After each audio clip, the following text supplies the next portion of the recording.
and I am, if anything, a fully caffeinated being. Since no off-the-shelf spiritual category seems to fit me, I find I must invent one. Confucianist.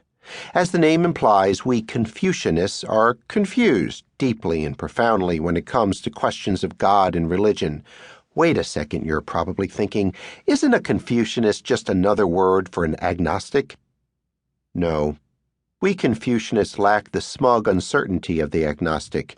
We are, in a way, pre-agnostic or maybe meta-agnostic. We're not even clear exactly what it is we're not clear about. We Confucianists throw our arms skyward and shout, we have absolutely no idea what our religious views are. We're not even sure we have any, but we're open to the unexpected and hope there is more to life than meets the eye. Beyond that, we are simply and utterly confused. I blame my confusion, as I do most things, on my parents. I was raised in a secular household where God's name was only uttered when someone stubbed their toe. God damn it, who put that chair there? Or ate something especially delicious. Oh my God, this is to die for. We were gastronomical Jews. Bagels and lox, of course, but also rugula, whitefish salad, challah, latkes, hamantaschen. If we could eat it, then it was Jewish, and by extension had something to do with God. As far as I was concerned, God resided not in heaven or the great void, but in the Frigidaire, somewhere between the cream cheese and the salad dressing. We believed in an edible deity, and that was about the extent of our spiritual life. So, once a week I did attend Hebrew school, my parents enrolling me owing to that other Jewish tradition we maintained, guilt, but I found it much less relevant to my life than, say, breakfast.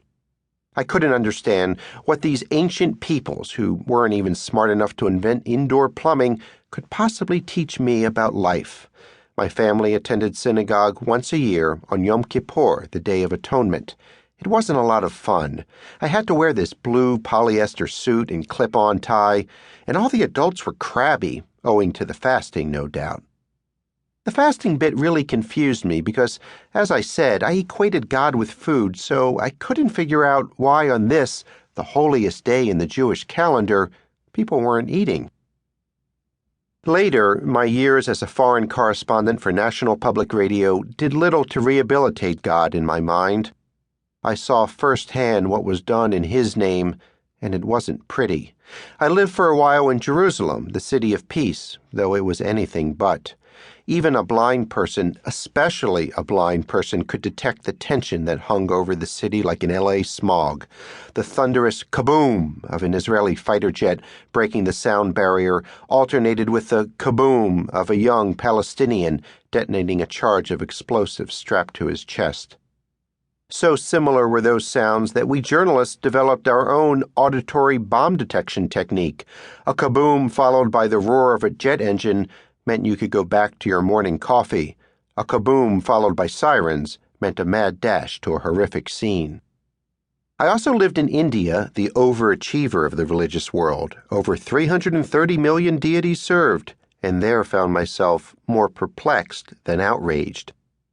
I once attended the Kumbh Mela, a Hindu festival that attracts some 18 million people to the banks of the river Ganges.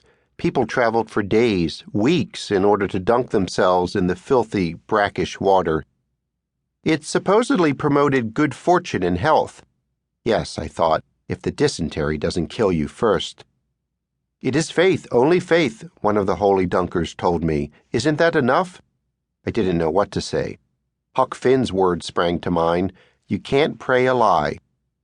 But who was I, a foreign journalist with a microphone that I wielded like an assault rifle, to say what was a lie? Shortly after, I remember driving with an upper-class Indian playwright to an Ashura ritual. That's when Shiite Muslims commemorate the death of Ali, cousin and son-in-law of the Prophet Muhammad. The playwright got out of his SUV, removed his Ralph Lauren shirt, folding it neatly and placing it in the back seat, then, using a long metal prong of some sort, began to flay his naked back again and again in order to feel Ali's pain. I saw dozens of other men doing the same. Then I felt a fine mist of red liquid spray my face. Blood. It was raining blood.